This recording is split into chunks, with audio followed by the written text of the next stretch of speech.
compartirles mi pantalla. Uy, voy a compartirles mi pantalla. Ahí ya la están viendo ustedes. Sí, doctora. Buen día. Perfecto, perfecto, muchas gracias. Bueno, pues aquí vamos a dedicarnos el día de hoy a platicarles acerca de la biodiversidad, la conservación de la biodiversidad, especialmente con el tema de áreas protegidas, pero también fuera de las áreas protegidas. Entonces, pues bueno, desde luego toca iniciar hablando un poquito de qué cosas son las áreas naturales protegidas, y para eso he elegido esta imagen que a mí me parece sumamente impactante. Esta es el sur de México. Estamos viendo aquí en la parte de abajo la reserva de la biosfera Montes Azules, que tiene ahí resguardando a la selva lacandona, y separada, el límite de esta reserva es el río Lacantún. Y en la parte superior, en el norte de la imagen, estamos viendo el municipio de Marqués de Comillas, en Chiapas. Entonces, pueden ustedes darse cuenta del cambio tan drástico, de la pérdida de hábitat tan impresionante que se da en esta región, y que afortunadamente el marco legal de la Reserva de la Biosfera Montes Azules ha protegido esta vasta región de selva alta perennifolia. Y bueno, pues estamos hablando entonces de un instrumento legal que está protegiendo un hábitat natural, un hábitat nativo, y que está regulando que no se establezca cualquier tipo de cambio en esta zona, especialmente los cambios tan degradantes del ambiente como es el cambio de uso de suelo que se ve en esa parte fuera de la reserva. Entonces, las áreas naturales protegidas son hasta el día de hoy el mejor instrumento que contamos a nivel mundial para proteger la diversidad biológica. Sabemos que estamos en un mundo en constante cambio y que tenemos varias crisis encima. Una de esas crisis es el cambio climático, pero otra también sumamente relevante para todos nosotros es la crisis de pérdida de diversidad biológica, porque eso menoscaba un montón de beneficios que tenemos los seres humanos actualmente en el planeta. Entonces, las áreas naturales protegidas están resguardando legalmente aquellos espacios que aún conservan en buena parte del territorio hábitats, si no intactos, con poca modificación. Entonces, pues han sido un instrumento muy, muy ventajoso para todos nosotros durante ya mucho tiempo. A lo largo de la historia de las áreas naturales protegidas, de las que ya habló mi querida amiga Consuelo Cuevas hace unos días en este mismo foro, pues ha habido muchos cambios, ¿no? En nuestra forma de concebir qué cosa es un área natural protegida. En un inicio, las áreas protegidas se decretaron como escenarios naturales para la recreación, para el gozo, el descanso, y como territorios donde uno puede ir a nutrir el alma simplemente por estar en contacto con la naturaleza. Entonces, en este tipo de espacios que recrean la vista, que nos dan esa sensación de tranquilidad, pues se crearon los primeros parques nacionales a nivel mundial. Y en México no fue la excepción, así fue como se empezaron a crear. Pero al paso del tiempo, y digamos ya entrando hacia la época de los setentas, en el siglo pasado, 1970s, se empieza a utilizar el instrumento de área natural protegida con un segundo propósito que es sumamente más relevante, que es la protección de la diversidad biológica. Y en este sentido, fueron evolucionando las áreas naturales protegidas también a incorporar otro elemento que es el desarrollo socioeconómico de las poblaciones que se ubican en estos espacios geográficos. Y en esto México tuvo un papel predominante en la época, les decía, 1970. Aquí he puesto una foto que para mí es entrañable, donde el doctor Gonzalo Hafter está representando al Comité Mexicano ante la UNESCO para proponer a nivel mundial un nuevo concepto de área natural protegida que fue llamado Reserva de la Biosfera. Hasta antes de esta participación existían parques nacionales, existían algunos otros tipos de reservas, pero el concepto de reserva de la biosfera yo recuerdo haber visto cuando era bastante más joven en la oficina del doctor Halter un póster de los primeros que sacó la UNESCO para promover este concepto de la reserva de la biosfera y a mí se me quedó grabada esa imagen, ojalá lo pudiera conseguir, pero era un póster donde había en la parte de arriba un frasco y dentro de este frasco estaba un bosque. Entonces, así se veía la conservación de la biodiversidad en 1970. Se concebía como algo que debía estar protegido, resguardado del ser humano. Y luego en la parte de abajo del póster se proponía la creación de reservas de la biosfera a nivel mundial rompiendo este frasco. Entonces se rompía el frasco que protegía al bosque y se permitía que algunas personas hicieran un uso moderado, un uso sustentable de esos recursos bióticos. Y eso fue para mí, bueno, un significado muy, muy profundo de cómo la conservación no tiene que estar resguardada del ser humano, sino tiene que estar en colaboración con el ser humano y sin frascos, sin vidrios que la protejan, más bien en una integración total. Y con este concepto México promovió esa idea de crear nuevos tipos de áreas naturales protegidas, que fueron las reservas de la biosfera, y fue así como se aprobó ante Naciones Unidas esta nueva modalidad de área protegida. Y aquí en México el mismo doctor Gonzalo Hafter fue quien promovió las dos primeras reservas de la biosfera, que fueron la Michilía y Mapimí en Durango, y posteriormente vino Montes Azules en la selva lacandona. Entonces, estamos hablando ya de la incorporación de este componente humano para el desarrollo social, para el desarrollo económico, en territorios donde hay una alta diversidad biológica y a la vez hay una pobreza muy marcada y que necesitan desarrollarse en conjunto de manera amigable con la naturaleza para poder protegerla. Entonces, de todos estos objetivos que han tenido las áreas naturales protegidas a lo largo de su historia, el día de hoy me voy a centrar especialmente en el segundo, que es la protección de la diversidad biológica y nuevas maneras de abordar esta protección.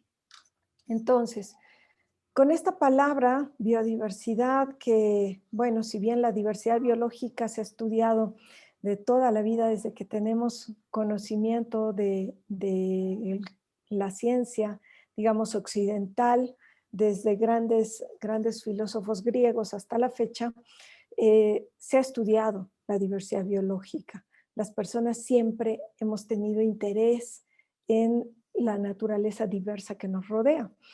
Pero en 1994, a través de un foro, se acuña este término que comprende esas dos palabras, diversidad biológica, y ya desde los 90 hacia acá, entonces tenemos esta palabra que nos resume muchísimas cosas. De acuerdo con el convenio de diversidad biológica adoptado a nivel mundial, la biodiversidad incluye tanto la diversidad de genes, de especies y de ecosistemas. Nosotros, particularmente en el Laboratorio de Ecología de Comunidades de la Universidad Autónoma del Estado de Hidalgo, nos centramos en el nivel de especies, particularmente. Y estamos evaluando tres diferentes facetas o tres diferentes dimensiones de la diversidad de especies, que son la diversidad taxonómica, la diversidad funcional y la diversidad evolutiva. Entonces, voy a explicarles de manera muy breve de qué se tratan estas tres diferentes facetas de la biodiversidad, por qué son importantes y, desde luego, cómo podemos relacionarlas con la protección que nos dan las áreas naturales protegidas. Bueno, el primer componente es la diversidad taxonómica. Y ese es bastante fácil de entender porque básicamente cualquier persona puede concebir de alguna manera qué cosa es una especie y que hay diferencias entre las especies. Entonces, si nosotros camináramos por uno de estos bosques que está representado aquí en estas caricaturas, nosotros, por ejemplo, al caminar en el bosque que tiene el recuadro verde, al hacer un trayecto lineal, es posible, es muy probable que nos encontremos distintas especies de árboles. En cambio, si nosotros hacemos el mismo trayecto, pero en el bosque que tiene el recuadro rojo, no va a ser tan probable que nosotros encontremos distintas especies. Podríamos caminar y encontrar solamente una o solamente dos de estas especies. Entonces, intuitivamente entendemos que en el recuadro verde hay una mayor diversidad de especies. Casi siempre medimos la diversidad identificando este nivel de resolución taxonómica a especie, pero a veces no podemos llegar hasta especie porque es difícil la identificación, pero sí reconocemos cosas diferentes. Esas cosas diferentes pueden ser de acuerdo con la nomenclatura que utilizamos actualmente en la ciencia, que viene del código linneano. Es una clasificación jerárquica en el que las especies pertenecen a géneros que tienen características compartidas. Los géneros, a su vez, pertenecen a familias que tienen nuevas características compartidas y, por lo tanto, ancestros comunes. Las familias pertenecen a órdenes y así sucesivamente. Entonces, tenemos un sistema de clasificación jerárquico. Casi siempre llegamos hasta el nivel básico, que es la especie, y entonces hablamos de diversidad de especies, pero en general, usando cualquiera de estos niveles taxonómicos, podemos decir de manera general que esto es una diversidad taxonómica. En este caso, los taxones son especies, especies que reconocemos como diferentes, que ubicamos como diferentes, y a veces no sabemos su nombre científico y podemos llamarlo especie 1, especie 2, morfoespecie en algunos casos. De cualquiera de estas maneras que les he mencionado, estamos hablando de la diversidad taxonómica, de manera muy, muy coloquial, de la diversidad de especies. Entonces reconocemos que hay cosas diferentes a las que les llamamos especies y obviamente un lugar donde tengamos mayor probabilidad de encontrar diferentes especies, pues vamos a asumir que tiene una mayor diversidad taxonómica, y esto lo podemos conjuntar también con su abundancia. La abundancia, la repartición del número de individuos entre las especies es un indicador muy importante de la diversidad ecológica y de su funcionamiento. Entonces, con diversidad taxonómica es a la que estamos acostumbrados a ver, es la faceta de la biodiversidad más representativa, la más fácil de medir, la más fácil de identificar. Todos nosotros podemos salir en este momento a cualquier jardín, al camellón en una ciudad, a un terreno baldío o al campo, e identificar diferentes especies. Pero bueno, vamos a pasar a otra de las facetas de la biodiversidad. Imagínense ustedes que tenemos conjuntos de especies, es decir, comunidades ecológicas o ecosistemas, en donde nosotros vemos que las especies pues son diferentes en más de una manera, ¿no? Entonces nosotros estamos interesados aquí en evaluar cuál es la diversidad funcional de estas especies en el ecosistema. Y les pongo aquí como ejemplo dos comunidades Las dos de ellas tienen a 5 especies de murciélagos. Si nosotros nos quedáramos en la diversidad taxonómica, nosotros no podríamos decir que hay diferencias entre la comunidad del recuadro verde y la comunidad del recuadro rojo. Nosotros diríamos, en ambas hay 5 especies, entonces es lo mismo. Son 5 especies, además del mismo orden, que es el orden Chiroptera, el de los murciélagos. Y listo, son 5 especies, punto.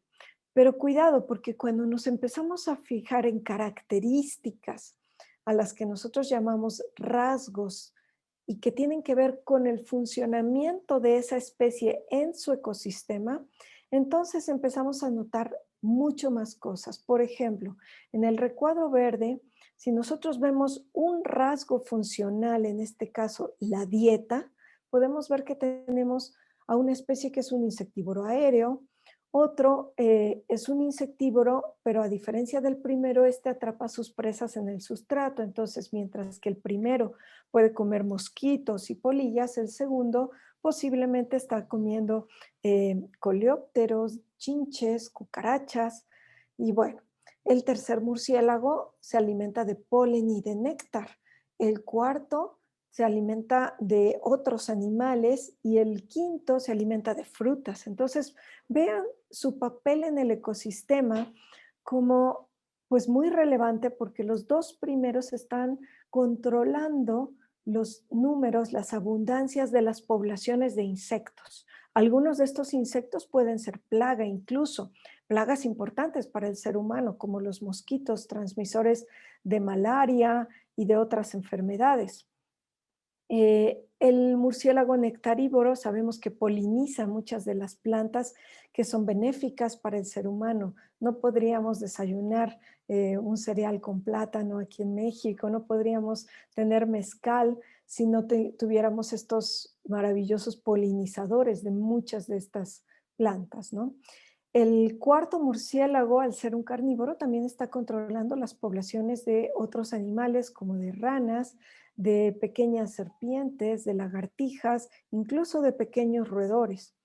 Y el quinto murciélago, al ser frugívoro, es un gran jardinero de nuestros ecosistemas, porque es capaz de sembrar, de dispersar las semillas de los árboles de los que se alimenta, de las plantas de las que se alimenta y dispersarlas hacia nuevas rutas donde esas plantas van a poder germinar. Después de pasar por su tracto digestivo, muchas de las plantas como piperáceas del sotobosque o muchos árboles pueden germinar nuevos individuos gracias a el trabajo que hacen estos jardineros de los ecosistemas. En cambio, si nosotros vemos la comunidad de 5 especies de murciélagos que está en el recuadro rojo, nosotros nos damos cuenta de que todos ellos comen lo mismo.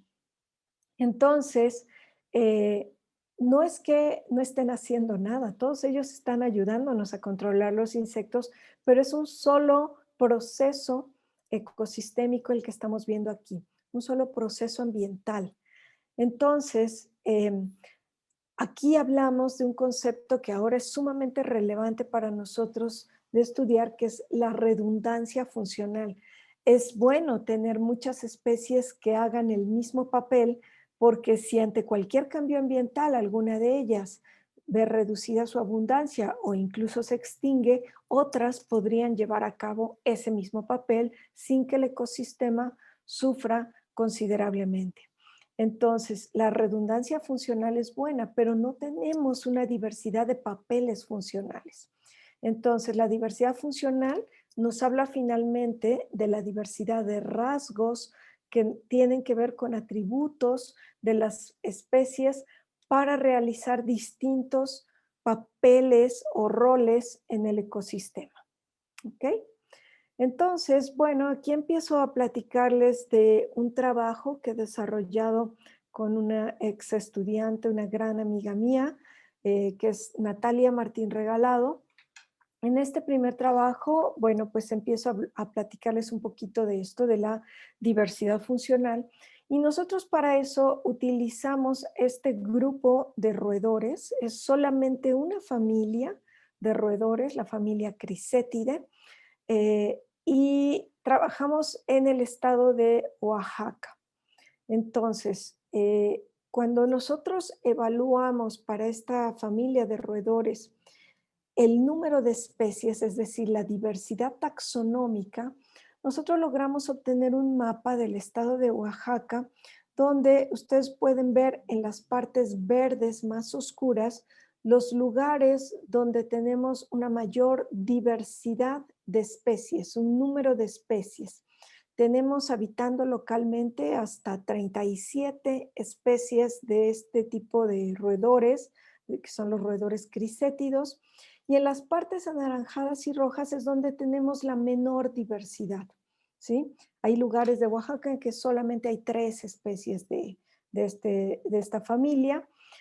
Y bueno, cuando evaluamos la diversidad funcional, pues podemos llevarnos una sorpresa muy grande, porque no ocurre en los mismos lugares. Nuevamente, en el mapa del centro, en esta ocasión, estoy mostrándoles nuevamente en las partes verdes y verde oscuro los lugares donde tenemos mayor diversidad funcional, no mayor diversidad taxonómica como en la primera imagen, sino mayor diversidad de papeles funcionales que potencialmente pueden llevar a cabo las especies de esta familia de roedores.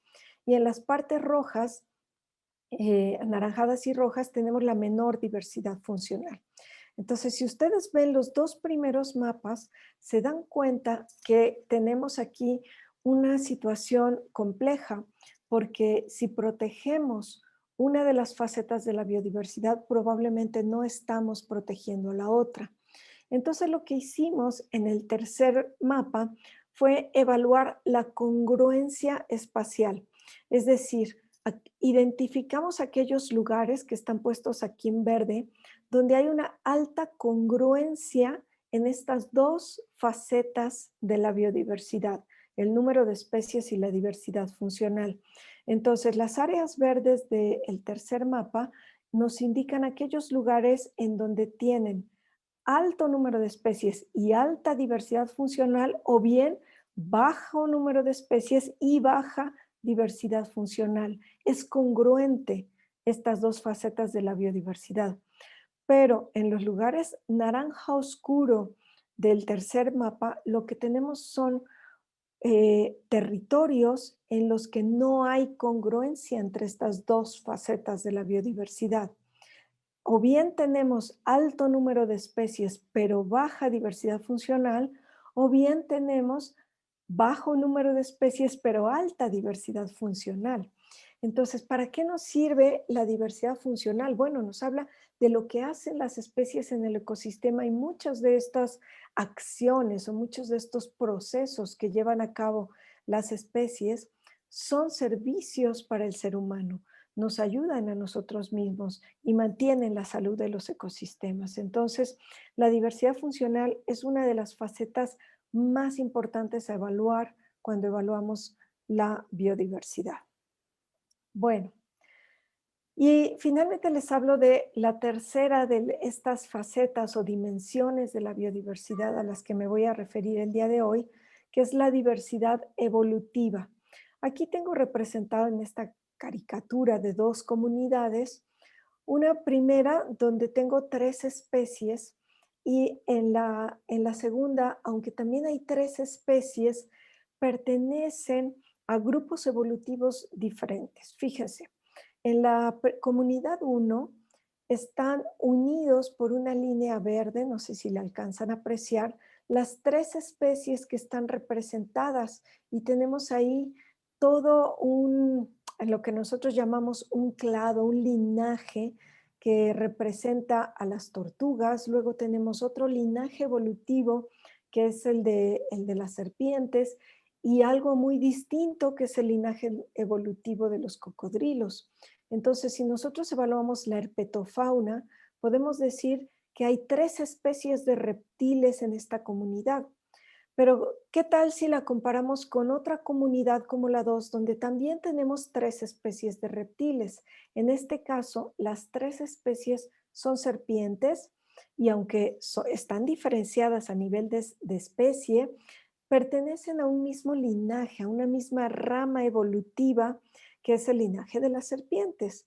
Entonces, si nosotros medimos la longitud de esas líneas en el árbol filogenético, el árbol evolutivo de estas comunidades, la longitud de esas ramas nos habla de qué tanta diversidad evolutiva tenemos representada en la actualidad en un territorio donde viven estas tres especies. ¿Para qué es importante esto? Bueno, pues porque ante cualquier cambio ambiental es posible que alguna de las especies que actualmente tenemos no pueda sobrevivir. Pero si nosotros tenemos diferentes linajes evolutivos, estamos hablando de procesos de adaptación que han ocurrido en millones de años de evolución, que son irreemplazables y que posiblemente en otros linajes sí pueda haber elementos para sobrevivir ante el cambio ambiental. Entonces, si el cambio ambiental en este momento fuera un cambio, por ejemplo, en la temperatura que afectara muy severamente a las serpientes, es posible que en la comunidad 2 las perdamos a todas, pero en la comunidad 1 va a sobrevivir la tortuga y el cocodrilo. Entonces, tener diversidad evolutiva es como tener un seguro de vida. Si viene un cambio ambiental, vamos a poder sobrevivir manteniendo esta diversidad que ha ocurrido de manera única, ¿no? Entonces, continuando con el trabajo de los roedores crisétidos en el estado de Oaxaca, Natalia se dio a la tarea de elaborar todo este mapa de la historia evolutiva de este grupo de 49 especies de ratones que hay en Oaxaca. Y a través de esta representación a la que nosotros llamamos filogenia, nosotros podemos evaluar cómo es la diversidad filogenética.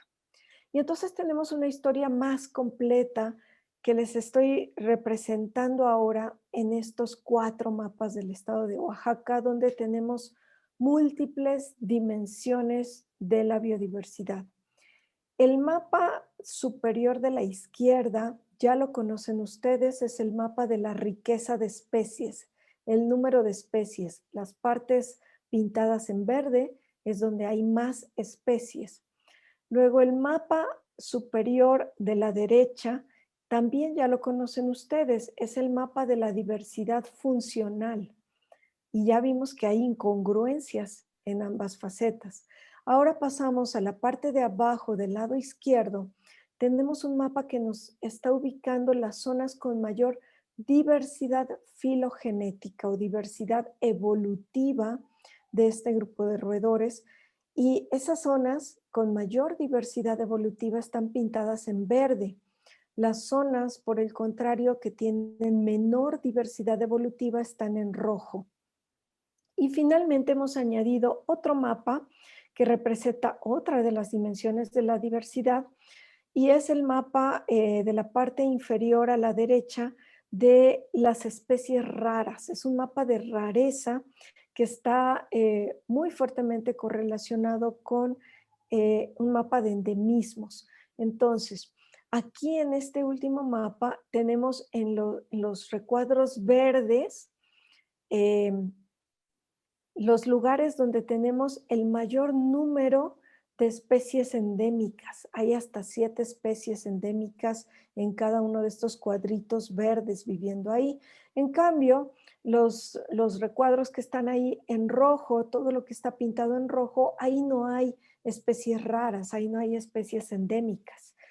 Entonces, lo que estamos viendo en estos 4 mapas del estado de Oaxaca, que podría ser cualquier lugar del planeta en realidad, nosotros estamos viendo diferentes facetas o diferentes dimensiones de la diversidad biológica y entonces esto nos lleva a la gran pregunta de, ¿y ahora qué vamos a conservar?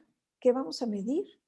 ¿Vamos a conservar solo especies o vamos a conservar procesos funcionales en el ecosistema o vamos a conservar historia evolutiva que nos asegure sobrevivencia a largo plazo, o vamos a conservar a las especies endémicas precisamente porque no existen en ningún otro lugar del planeta. Esto es un problema serio, ¿no?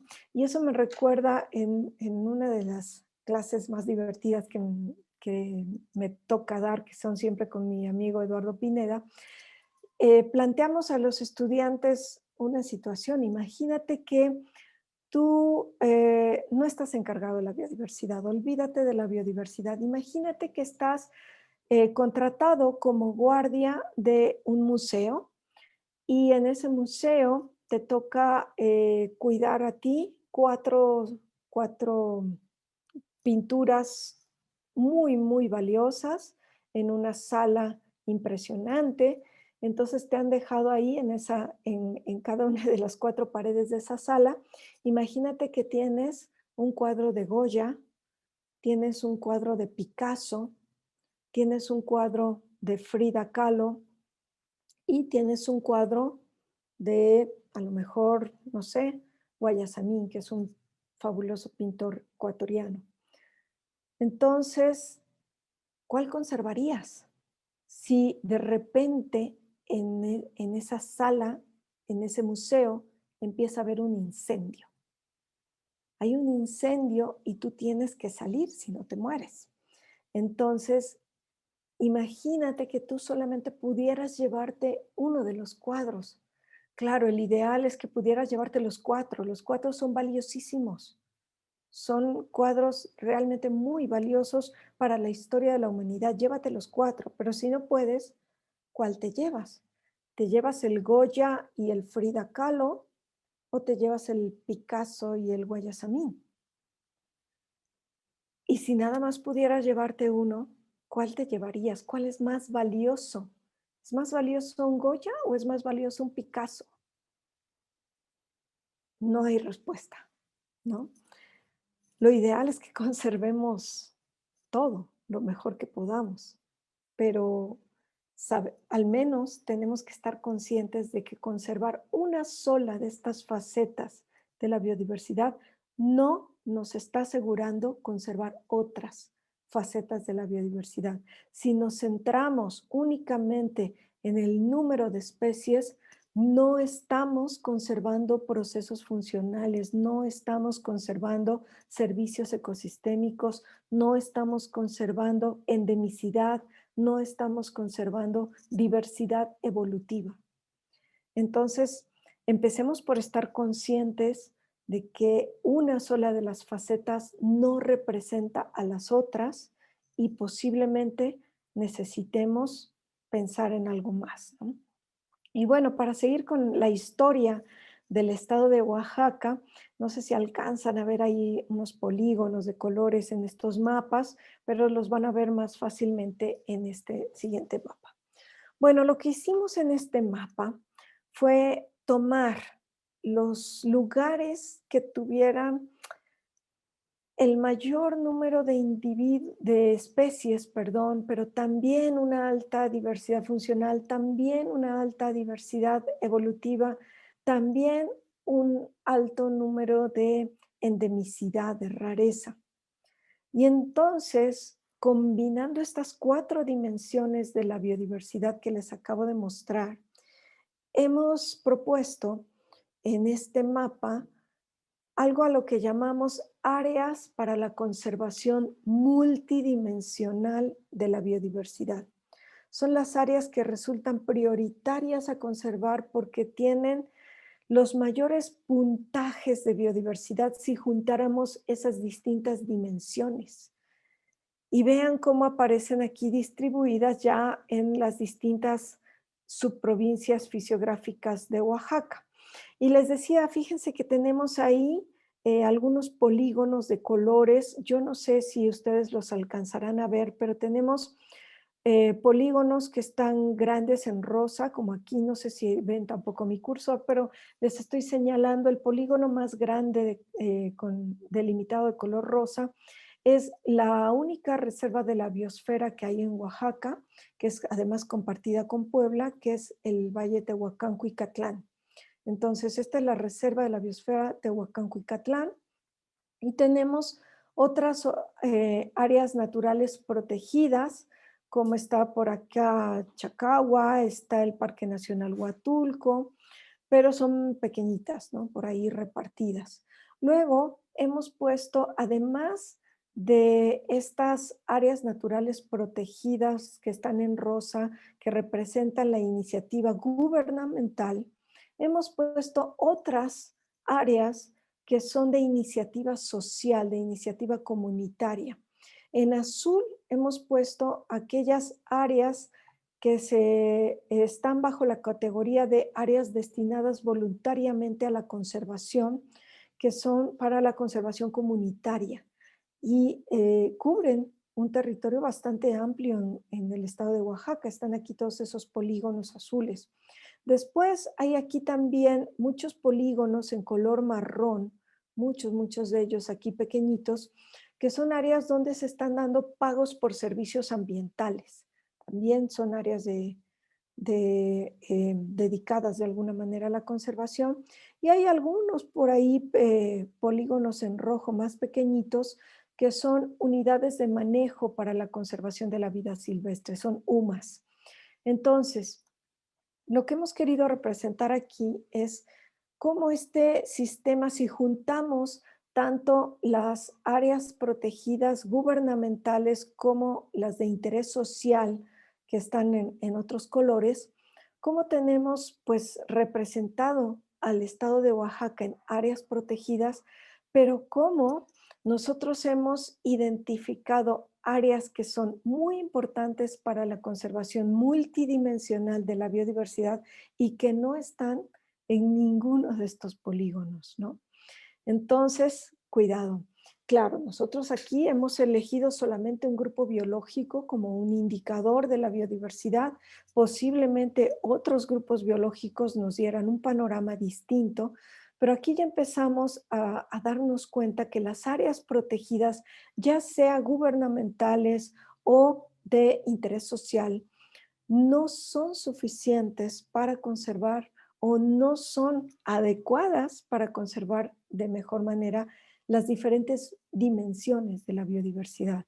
Y para hacer la historia todavía un poquito más complicada, a estas áreas de conservación multidimensional, aquí las hemos pintado de colores dependiendo de su nivel de integridad ecológica, que es una medida que estamos tomando de la Conavio. Conavio nos está dando a nivel nacional un mapa de integridad ecológica que nos dice, bueno, que también están esos lugares. Y entonces nos llevamos la sorpresa de que encontramos lugares donde tenemos una alta biodiversidad en sus diferentes dimensiones, pero que se encuentran sumamente degradados y que son estas celdas pintadas en rojo que aparecen por ahí. Ya son lugares muy degradados. El nivel de degradación del estado de Oaxaca es altísimo. En cambio, sí encontramos algunas áreas que para nosotros resultaron importantes para conservar las distintas dimensiones de la biodiversidad y que todavía tienen una integridad ecológica muy alta, que son las verdes. ¿Qué podemos hacer? Bueno, ¿a qué hemos llegado nosotros en este trabajo? Es a proponer que estos puntos verdes que aparecen aquí, entre más oscuros mejor, sean inmediatamente protegidos. Son lugares de una alta diversidad biológica en sus diferentes dimensiones y tienen una muy buena integridad ecológica. Hay que protegerlos. No debemos permitir que se degraden más. Pero también estamos rescatando que estos puntos rojos que aparecen en el mapa son las zonas prioritarias para empezar a hacer ya restauración ecológica. Entonces, tenemos dos vertientes de nuestro quehacer en la protección de la biodiversidad. Por un lado, proteger lo que aún queda y queda bien, en buen estado, pero por otro lado, tenemos que restaurar, reintegrar la integridad de los ecosistemas para que vuelvan a retomar sus funcionamientos y vuelvan a recuperar su diversidad biológica, porque son zonas potencialmente muy importantes para nosotros. ¿Y qué pasa con las áreas naturales protegidas? ¿Qué podemos proponer nosotros? Bueno, pues una sola área protegida no nos va a servir, especialmente en lugares tan heterogéneos como el estado de Oaxaca, o bueno, todo México es heterogéneo en su gran parte del territorio. Entonces, ¿qué podríamos hacer? ¿Qué podríamos proponer? Démosle impulso a todas las iniciativas sociales. No nos quedemos solamente con las iniciativas gubernamentales. No es suficiente el sistema de áreas protegidas para conservar la biodiversidad. Tenemos que conservar también fuera de estas áreas naturales protegidas y especialmente aquí tenemos oportunidades maravillosas gracias a estas iniciativas sociales como son las áreas destinadas voluntariamente a la conservación, los pagos por servicios ambientales, las sumas, etcétera. Entonces, ¿cómo podríamos articular esto de una manera más formal, más rigurosa? Bueno, pues aquí me atrevo a sugerir también una nueva iniciativa que otra vez, muchos años después, vuelve a ser el doctor Gonzalo Hafter desde México, quien propone al mundo esta nueva iniciativa a la que él llama la creación de reservas archipiélago, asumiendo pues el símil de que lo que tenemos son ecosistemas fragmentados y cada uno de estos fragmentos funciona como una isla que puede estar rodeada de una matriz inhóspita como el océano, que pueden ser cultivos sumamente agresivos con la naturaleza, potreros para ganadería, zonas de minería, ciudades. O podría estar cada una de estas islas más o menos conectada con otras islas. Entonces, a través de esta propuesta de reservas archipiélago, especialmente en lugares sumamente complejos como Latinoamérica, pueden ser oportunidades que nosotros podríamos intentar explorar. Y aquí les pongo el caso de, después de esta propuesta del doctor Hafter, a nivel estatal para el estado de Veracruz y por supuesto a nivel nacional y me atrevo a decir a nivel mundial, se crea ya en el 2015 la primera reserva archipiélago. En este caso se llama Archipiélago de Bosques y Selvas de la región capital del estado de Veracruz. Y aquí en este mapa, bueno, no se alcanza a ver, pero hay una mancha verde aquí en el centro, que es la zona urbana de la ciudad de Jalapa, y como alrededor hay fragmentos de bosque mesófilo de montaña, bosque de niebla, que están más o menos unos aislados de otros, pero otros más conectados, que tienen diferente forma, que tienen diferente tamaño. Y entonces estos han sido ya legalmente protegidos como islas de conservación. Entonces tenemos diferentes categorías aquí de estas islas de conservación y posiblemente pongo sobre la mesa este tipo de nueva área protegida pudiera ser una herramienta que nos ayude a conservar las diferentes dimensiones de la biodiversidad de las que les he hablado hoy.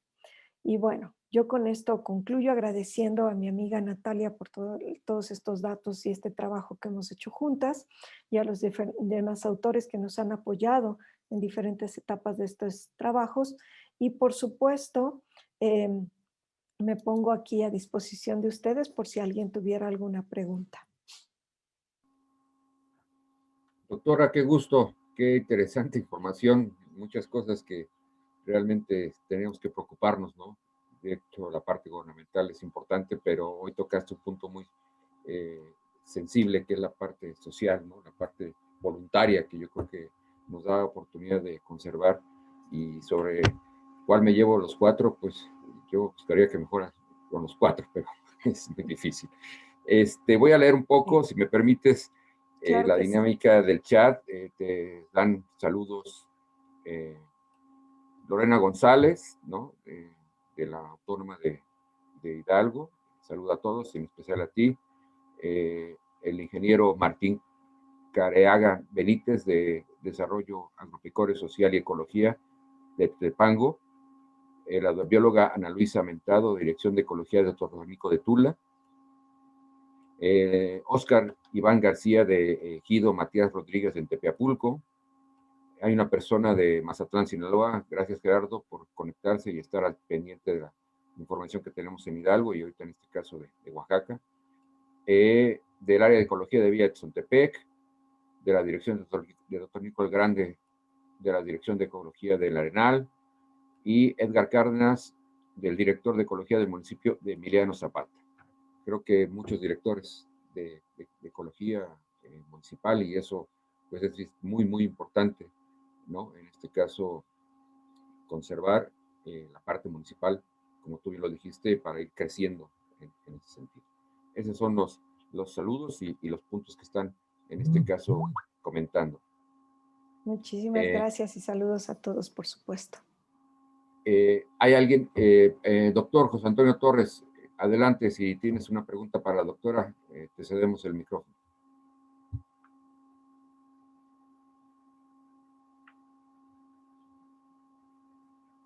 No tienes activado tu micrófono, doctor. Perdón, sí. Perdón. Muchas gracias, muchas gracias. Gusto en saludarles a todos. Pollito, como siempre, un abrazo. Doctora Claudia, muchas felicidades, un excelente trabajo expositivo. ¿Cuál ha sido, doctora, cuál ha sido la respuesta o en qué magnitud podría calificar usted la respuesta de las autoridades en relación a esta propuesta de conservación multidimensional e integridad ecológica? ¿Cuál ha sido? ¿Hasta dónde ha llegado? ¿Hay interés? ¿No hay interés? Bueno, ya nos dio un ejemplo de que por ahí en Veracruz ya empieza a darse efectos de este fenómeno de archipiélago, ¿no? Bastante interesante, muy bueno. Pero en general y a su experiencia, ¿cuál ha sido la respuesta que se ha tenido por parte de las autoridades? Bueno, más que las autoridades, digamos, a nivel institucional, gubernamental, sabemos que los procesos son lentos, ¿no? Entonces, estamos generando nuevo conocimiento, pero los procesos son lentos. Hasta hace 10 años, cuando hablábamos de biodiversidad, hablábamos únicamente del número de especies. No hablábamos de diversidad funcional hace 10 años, no hablábamos de diversidad evolutiva. Entonces, son dimensiones nuevas que estamos explorando. Hay todavía un proceso que es también muy lento del lado científico, del lado académico, que es generar, bueno, ¿cómo le hago para medir esto? Porque suena así como muy fácil. Yo se los he presentado de manera muy sintética y ya nada más en cuadritos de colores. Hay muchísimo trabajo detrás, por supuesto. Claro, medir la diversidad evolutiva, medir la diversidad funcional, bueno, pues eso ha sido retos de las últimas décadas apenas. Ahora, estas propuestas están empezando a permear. Yo creo que están empezando a surgir en los últimos 5 años, cuando mucho. Entonces, llevar esto ya a la práctica y diseñar una reserva archipiélago para las múltiples dimensiones de la biodiversidad es lento. No es un proceso fácil, no es un proceso sencillo. Por supuesto, cada vez más tenemos en nuestras instituciones gente más capacitada, gente con mayor interés en nuevas propuestas y que puede absorber con mucho mayor inteligencia y llevar a la práctica el conocimiento. No fue así en las primeras reservas, ¿no? La historia de las primeras reservas ha sido siempre pues con otras vertientes, ¿no? Ahora yo creo que tenemos una aceleración mucho más marcada en cuanto a adoptar nuevo conocimiento científico en muchos aspectos, y esto no es la excepción para las instituciones y para las autoridades que están en dichas instituciones en nuestro país, a cualquiera de los niveles que esto suceda, ¿no? Entonces, por lo menos el interés ya está, el interés ya va, y ahora lo que sigue es continuar con todo un proceso de socialización de este conocimiento para llevarlo hacia las comunidades, llevarlo hacia las autoridades también y posteriormente pues articular de manera legal este tipo de nuevas herramientas, porque sabemos que ya no podemos decretar por decretar nuevas áreas protegidas, no podemos hacer eso ya. No tenemos territorio que nos sobre sin seres humanos para proteger. Entonces, ¿qué tenemos que proteger? El lugar donde están los seres humanos y donde está la biodiversidad. Y esto tiene que ser a través de participaciones sociales cada vez más fuertes, ¿no?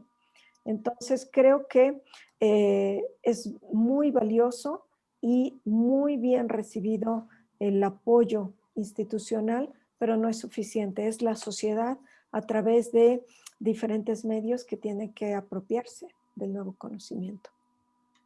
El asunto está en que, en parte del asunto, porque obviamente es muy complejo, ¿no? Cuando interviene todos los diferentes sectores sociales, pues se vuelve tremendamente complejo todo, ¿no? Y esto lo vemos fundamentalmente ahorita. Estoy de acuerdo, totalmente de acuerdo. Si no hay conocimiento, pues no tendremos diagnósticos, no sabremos qué hacer. En eso estamos completamente de acuerdo. Pero yo en lo particular y por lo que he visto, pues nos ganan los impactos ambientales, o sea, los cambios de uso de suelo y todo ese tipo de cosas nos ganan. Entonces, está, valga la expresión, muy rezagado nuestro conocimiento, por ejemplo, en los planteamientos que usted está haciendo, que son tremendamente valiosos y muy importantes, ¿verdad? ¿Sí? Ahorita de un todo se segmenta y estamos hablando de archipiélagos, ¿no? Entonces, ya son islitas por ahí que quedan, ¿no? Y la verdad es que nuestro problema conductual como sociedad es que todo esto lo estamos dejando al último, ¿no? Y entonces ahí se vuelve todavía más complejo todo este tipo de cosas, ¿no? Porque, por ejemplo, los cambios de uso de suelo, cuando se dan, pues, a ver cómo, pero se logra el cambio de uso de suelo. Y al lograr el cambio de uso de suelo, pues, con todas las afectaciones a flora, fauna, etcétera, cambio de clima, etcétera, etcétera, todo lo que conlleva, ¿no? Entonces, sí es un problema muy complejo, doctor. Sí, estoy totalmente de acuerdo con usted. Definitivamente, no solo en áreas naturales protegidas, yo me atrevo a decir que para la conservación dentro y fuera de las áreas naturales protegidas, el principal problema que tenemos es que el tema ambiental no es prioridad en las agendas nacionales, no es prioridad en las agendas estatales, no es prioridad en las agendas municipales y no es prioridad todavía para la sociedad. ¿Cómo lograr que esto cambie desde abajo, desde la sociedad, desde las generaciones más jóvenes que tienen ahora un poder impresionante gracias a la tecnología, gracias a las comunicaciones, y va a ser esta sociedad la que se da cuenta que sin diversidad biológica simplemente no podemos vivir. No solo vamos a tener un nivel de vida con mucho menor calidad, simplemente no podemos vivir. Entonces, la protección de la biodiversidad tiene que salir de una iniciativa de la sociedad, de los jóvenes, que va a ir permeando hasta lograr que el tema ambiental sea prioridad en cualquier tipo de agenda para cualquier tipo de institución. No hay otra opción. A eso tenemos que llegar. Estoy de acuerdo con usted. Gracias. Gracias, doctor. Gracias, doctora. Es importante conjuntar dos cosas importantes. La línea sobre la parte de investigación y otra es la parte sobre la parte de impacto, como tú has comentado, doctor. Se tienen que abundar cada una de ellas para poder pensar en que tuviéramos un resultado más acorde, ¿no? En esta dinámica. Estoy tomando nota para poder en un momento dado hacerle llegar al área correspondiente, que es normatividad, doctora, en este caso, cuando sea después de este proceso del foro que termine el mes, pues, la conferencia para que tengan conocimiento y también acercar algunos comentarios que estoy anotando, doctor, para la parte de normatividad de la Secretaría, que será importante. Entonces, podríamos conjuntar. Hay un comentario de Gerardo Salvador Contreras. Saludos, me gustaría saber los procedimientos de éxito para lograr áreas de reserva ecológica ante instancias jurídico-administrativos con tratados internacionales. ¿Qué les ha dado resultado positivo y qué opina del rol que juega la sociedad en sentido de pertenencia por el respeto al medio ambiente, doctor? Bueno, creo que justamente lo acabamos de contestar, ¿no? Sí. La sociedad juega un papel importantísimo, determinante. Si la sociedad no pide la conservación del medio ambiente, ninguna autoridad gubernamental lo va a tener como agenda prioritaria, si la sociedad no lo pide, ¿no? Entonces, ¿qué tenemos que pedirles a nuestras autoridades, a nuestros candidatos, autoridades? Es que tengan prioridad en estos temas ambientales. Entonces, definitivamente, sí, necesitamos que esto salga desde la sociedad y se está logrando. Yo creo que se está haciendo, ¿no?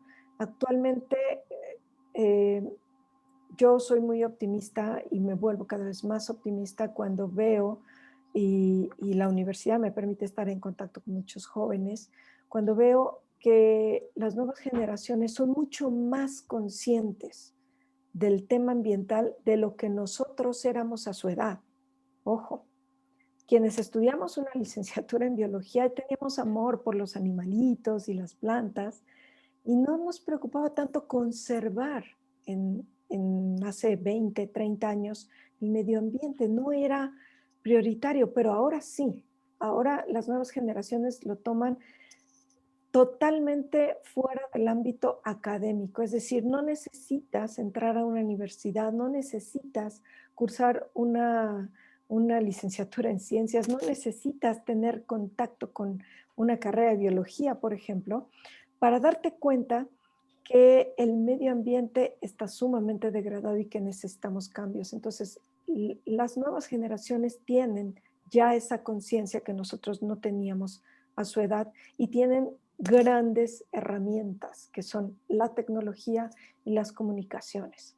Entonces, a través de ellos van a surgir presiones para que este tema sea fundamental, sea prioritario en cualquier agenda de gobierno, ¿no? Entonces, pues creo que por ahí va.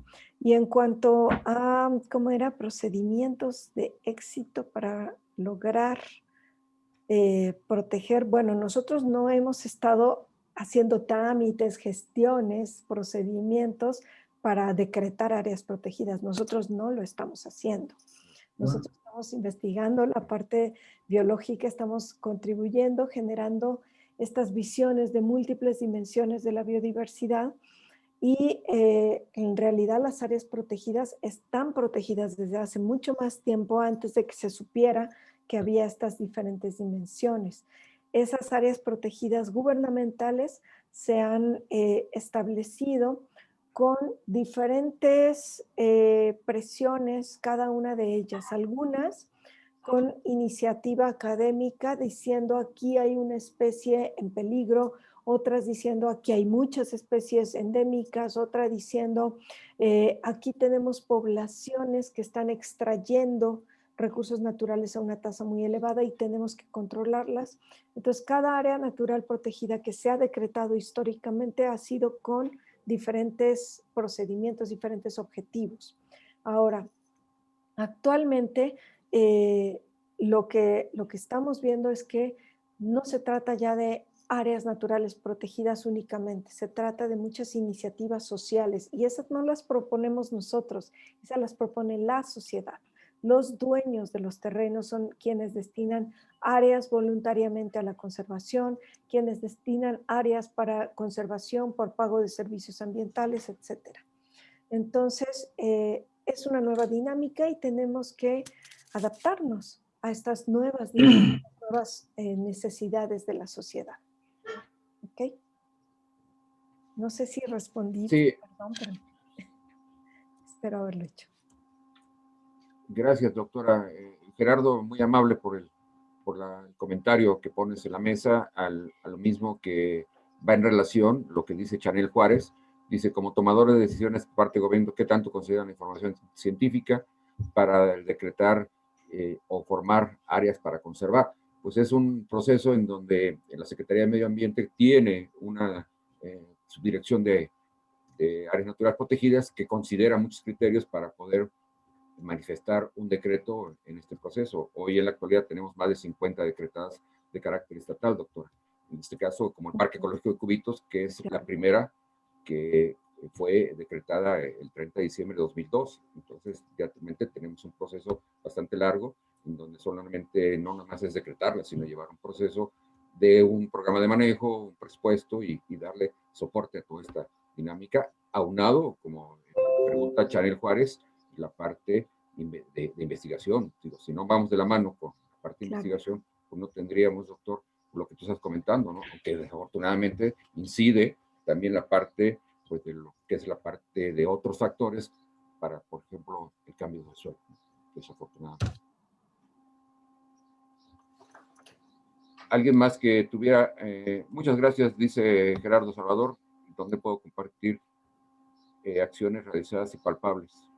No entiendo mucho la pregunta, perdón. ¿En dónde puedo compartir acciones realizadas y palpables? No me queda muy clara la pregunta. En este caso, si lo pudieras comentar, Gerardo, estaremos pendientes de tu comentario. ¿Alguien más que quiera hacer ¿Puedo algo? hacer uso de la voz? Sí, claro, por favor. Sí, muy buenos días.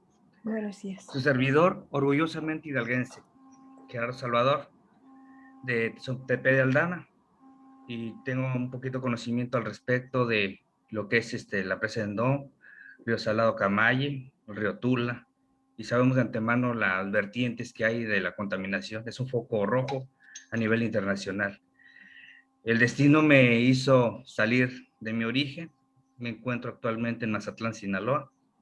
Estudiamos la carrera de biología.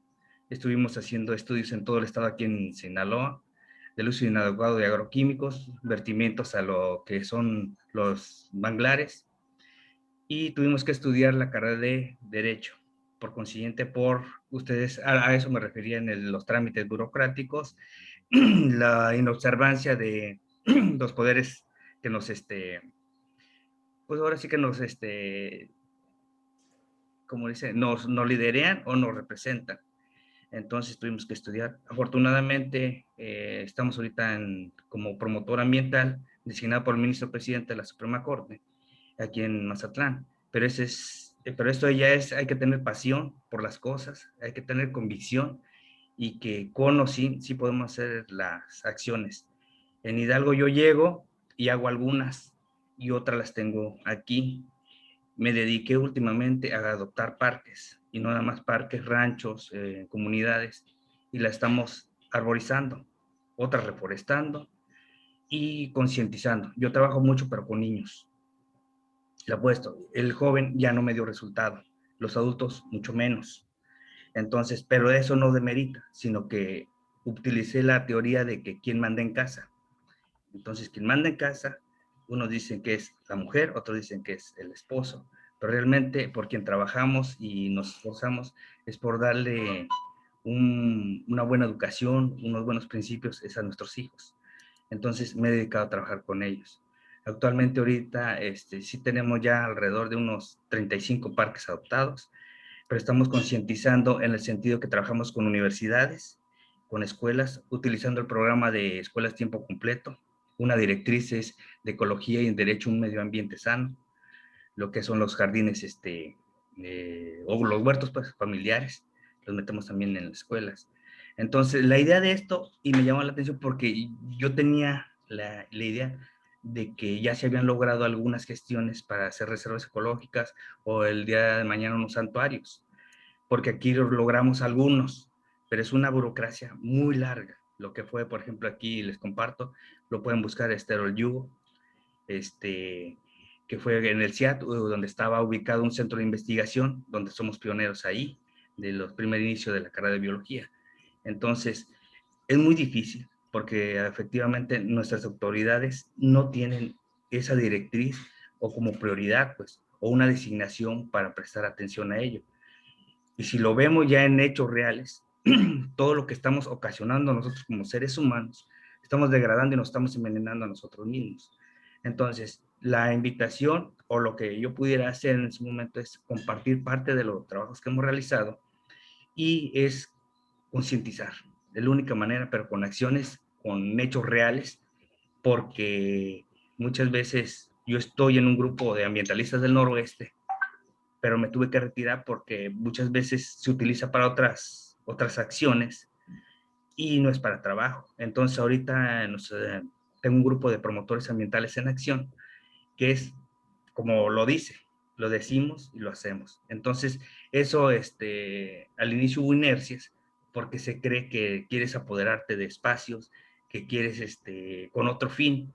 Entonces, cuando ya van conociendo el trabajo, solitos se van involucrando. Hay mucha apatía, pero creo que podemos hacer y estamos a tiempo de hacer muchas cosas. Esa es mi aportación. Le vuelvo a repetir, orgullosamente hidalguense, Sontepe de Aldama, a la orden, y espero en algún momento visitar la universidad. Salí de la escuela del CETAC, de Sontepe de Aldama, en aguas continentales. Entonces, pues nuestro Hidalgo, el que no lo quiera aceptar, podemos cerrar los ojos y poder en todo el continente, y es el ombligo. Yo se los comento porque me dicen que otros estados son maravillosos. Igual, yo creo que con cada quien, pero yo lo defiendo porque tenemos de todo tipo de climas, de todo tipo de aguas, colores, tenemos flora y fauna, por las latitudes y las colindancias que tenemos. Si no lo queremos ver así, para Sinaloa, Hidalgo es una maravilla, es un éxtasis, porque tiene de todo.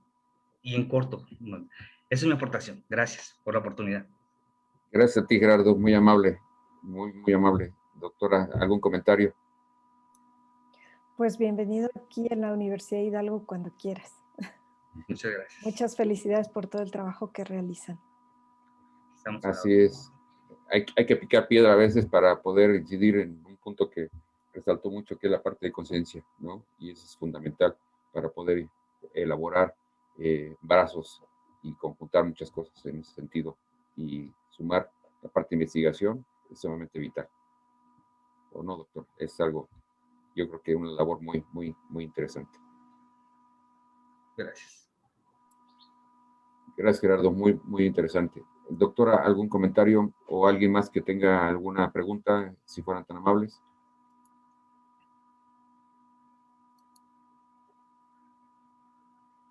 No, pues de mi parte, más que comentarios, pues agradecerles, desde luego, todo lo que han estado aportando también en estas charlas, en este ciclo de conferencias, y pues a seguir trabajando. Pues sí, cada quien desde su trinchera, ¿no? En este caso, sumarnos Desde para luego. poder dejarle, tocó un punto bien importante, Gerardo, que son los niños. Hay que pensar que lo que le vamos a dejar dentro de unas generaciones no nos puedan reclamar, con todo respeto, en lo que no pudimos hacer en el momento. Doctora, es un gusto saludarla, es un gusto compartir con ustedes este espacio. A todos y cada uno de ustedes les envío un abrazo y un saludo muy afectuoso, y agradecerles su tiempo a todos, y principalmente a la doctora por habernos compartido esta experiencia, y estaremos tocando muchos puntos que tengo aquí anotados para poder incidir, principalmente en lo del Parque Ecológico de Cubitos, en donde quisiera trabajar con usted algunas cosas. Por supuesto, con todo gusto. Muchas gracias, Gregorio, por la invitación, y gracias a todos por estar presentes. Gracias, doctora. Muy buena tarde a todos, o días todavía, perdón, son las 11. Buen día a todos. Hasta luego. Gracias.